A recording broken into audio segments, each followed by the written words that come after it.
Monsieur Damécourt, bonsoir.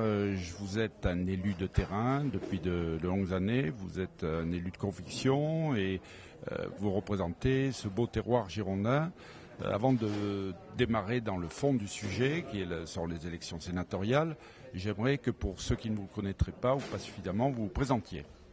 Bonsoir, j'habite à Sauveterre de Guyenne, dans l'Entre-deux-Mers.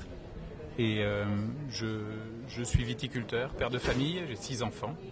J'ai été maire de Sauveterre de Guyenne pendant 12 ans, président de la communauté de communes de Sauveterre de Guyenne pendant 12 ans. J'ai été conseiller général de la Gironde, d'un canton qui aujourd'hui a disparu. Et aujourd'hui, je suis conseiller régional de cette grande région, trop grande région Nouvelle-Aquitaine. Merci. Alors, donc, le Sénat, c'est une institution qui est beaucoup décriée depuis quelque temps, où on dit que ce sont que des vieux, que des notables, des gens qui ne comprennent rien au nouveau monde. En fait, le Sénat, c'est la chambre des territoires et la chambre des terroirs. Le général de Gaulle voulait d'ailleurs fusionner le Sénat avec le Conseil économique et social pour en faire la chambre des forces vives. Donc moi, je pense qu'aujourd'hui, avec mon expérience de maire, de président de communauté de communes, de conseiller général, de conseiller régional, j'ai l'expérience dans les 4 collectivités qui font la nation.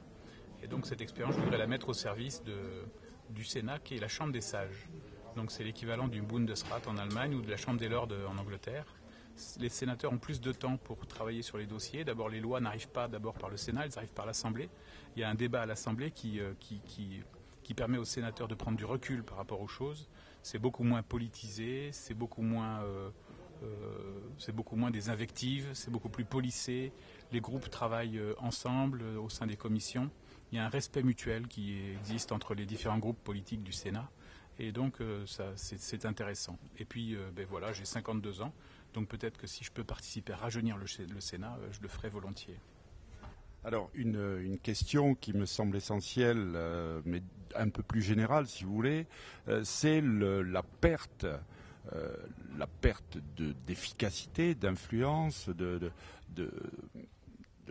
la perte même de considération qu'ont les partis politiques et les institutions politiques.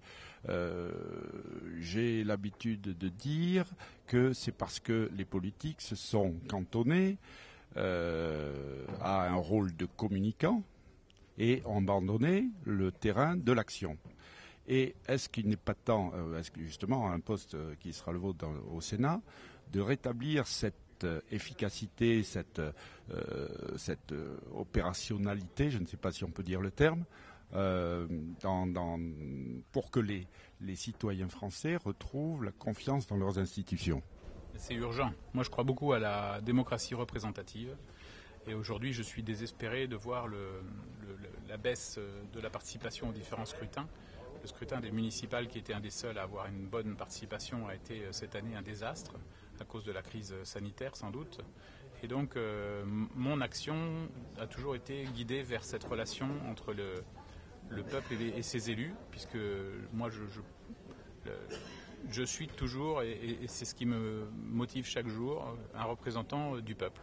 Et donc j'entends le rester. Et en tant que sénateur, je le resterai. Aujourd'hui, malheureusement, avec les changements de calendrier, le mandat de 5 ans du président de la République, les députés sont devenus les représentants du président et ne sont plus les représentants du peuple.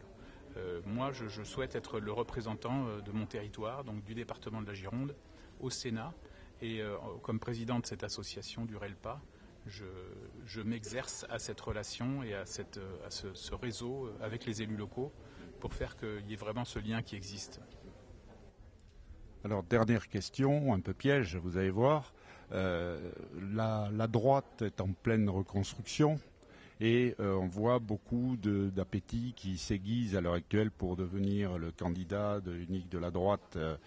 Est-ce que vous ne pensez pas qu'avant de tabler sur les questions de personnes, il serait temps de se mettre au travail pour établir justement à la fois une feuille de route et surtout un corpus doctrinal, parce que c'est ça qui, tout le monde le dit, mais apparemment, pour l'instant, on n'en voit pas trop les lueurs. Donc voilà, qu'est-ce que vous pensez, je suppose.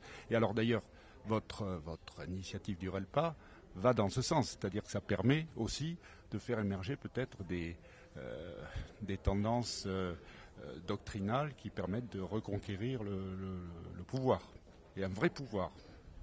Alors moi, j'ai eu la chance de participer à l'élaboration du projet politique de notre candidat à l'élection présidentielle, François Fillon, pendant 3 ans.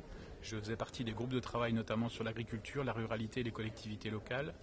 J'ai participé à ce travail qui était organisé avec la société civile, les parlementaires et la fonction publique.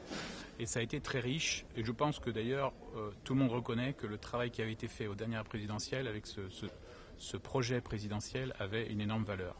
Donc je pense que ce projet, il existe et que si on a perdu la présidentielle, c'est pas à cause de ce projet. Et donc ce projet, moi j'en suis l'un des conservateurs. Je souhaite le faire évoluer parce qu'il y a des choses qui ont évolué depuis cette date-là. Mais ma doctrine à moi, c'est ce projet. Après ça, effectivement, il faut qu'on trouve des gens qui croient dans ce projet. Il avait été plébiscité par 3 millions de personnes. Et donc, pour le faire vivre et puis accéder au pouvoir pour pouvoir le mettre en œuvre. Parce qu'en fait, le plus beau des projets, si on n'arrive pas à le mettre en œuvre, eh bien, à un moment, ça ne marche plus. Bien sûr, donc je vous remercie pour cet entretien.